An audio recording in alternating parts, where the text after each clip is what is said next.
पुकरी जो ये मदरसा है, इस मदरसे के अंदर यहाँ पर कैंप बनाया गया है और इस कैंप में जितने लोगों को रखा गया है ये सारे के सारे यहाँ के स्थानीय हिंदू हैं। अस्सलामुअलैकुम वरहमतुल्लाहि वबरकातुहू। नाज़रीन, हाजिर हूँ आपकी खिदमत में एक नई अपडेट के साथ में। जैसा कि आप लोग जानते हैं कि आसाम के अंदर इस वक्त किस तरह से बारिश और बाढ़ ने तबाही मचाई है। हर तरफ हाहाकार, जान बचाने के लिए इंसान सर के लिए छत, पाँव के लिए ज़मीन ढूंढ रहा है, लेकिन बेमौत जिंदगी बेसहारा हो चुकी है। ना तो आसमान के नीचे इंसान को अपने सर छुपाने के लिए छत मिल रही है, न ज़मीन पर पाँव रखने के लिए कोई ज़मीन का ऐसा टुकड़ा मिल रहा है कि जिससे अपनी जान बचा सके। हर तरफ पानी पानी। और एक ख़बर आपने और सुनी होगी कि आसाम के अंदर गालिबन 683 मदरसों को बंद कर दिया गया। यहाँ तक कि खबर ये भी निकल कर आई कि जितने मदारिस हैं सबके ऊपर बैन लगा दिया गया। जब मदरसों के अंदर बैन लगाया गया, मदरसे बंद किए गए, एक कहानी आसाम ही की है कि जहाँ पर एक मदरसे के अंदर उस मदरसे को कैंप बना दिया गया और हजारों हिंदुओं ने उसके अंदर पनाह ली। जब हजारों हिंदुओं ने उसके अंदर पनाह ली, सब तरफ पानी पानी, लेकिन मदरसा एक सहारा बना जिसने हिंदुओं को भी बचाया, मुसलमानों को भी बचाया।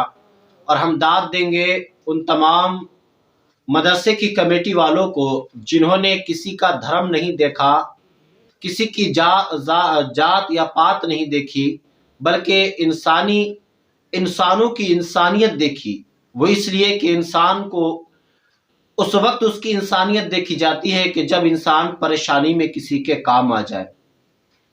तो आसाम के अंदर जिस तरह बाढ़ ने हाहाकार मचाया, इस हाहाकार में अगर कोई सहारा बना तो वो मदरसा बना।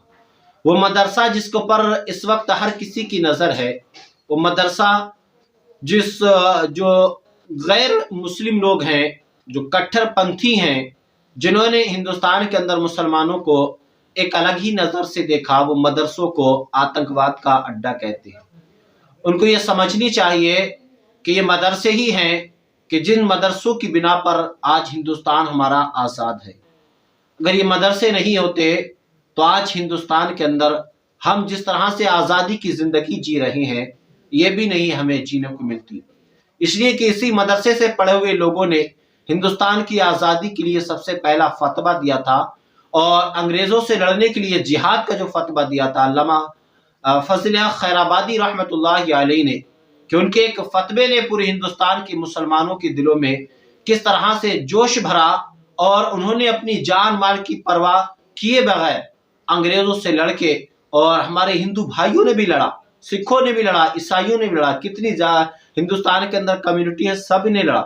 लेकिन सबसे अव्वल नंबर पर सबसे ज्यादा किसी ने अगर अपनी जानें पेश की तो उसके लिए आज भी दिल्ली का इंडिया गेट गवाह है, कि जो आज भी गवाही चीख चीख कर देता है कि सबसे ज्यादा अगर किसी ने अपने सीने पर गोलियां खाई इस हिंदुस्तान को आज़ाद कराने के लिए तो वो मुसलमान है। आज मुसलमानों को ही एक अलग तरीके से, एक अलग नज़र से देखा जाता है, जबकि मुसलमान किसी को ये नहीं देखता कि कौन मुसलमान है, कौन हिंदू है, कौन सिख है, कौन ईसाई है। जिसकी भी परेशानी आती है वो परेशानी में हम वक्त उसके कांधे से कांधा मिलाकर चलने के लिए तैयार रहता है। आप लॉकडाउन के समय में देखेंगे तब भी मुसलमानों ने अपनी जान की परवाह किए बगैर हजारों लोगों को रोड पर खड़े होकर उनके पानी का इंतजाम, उनके खाने पीने का इंतजाम किया, उनके दवा दारू का इंतजाम किया। कुछों ने तो अपने पैसा देकर के उनके घर तक उनको पहुंचाया। ऐसी खबरें निकल कर आई थी। लेकिन उसके बावजूद भी मुसलमानों को टेढ़ी निगाह से देखा जाता है। मुसलमानों को तरह तरह के उनके ऊपर इल्जाम लगाकर उनको बदनाम किया जाता है। वही लोग बदनाम करते हैं जो लोग हिंदुस्तान के अंदर नफरत फैलाते हैं और नफरत की बयानबाजी करते हैं, जिनको अपनी कुर्सियां बचानी होती हैं। कभी कुर्सी के चक्कर में हिंदू मुसलमान, कभी शमशान तो कभी कब्रिस्तान की बात करते हैं, कभी होली तो कभी दिवाली की बात करते हैं। लेकिन एक सच्चा देशभक्त यही बात करता है कि मजहब नहीं सिखाता आपस में बैर रखना, हिंदी है हम, वतन है हिंदोस्तां हमारा। अस्सलामु अलैकुम रहमतुल्लाह।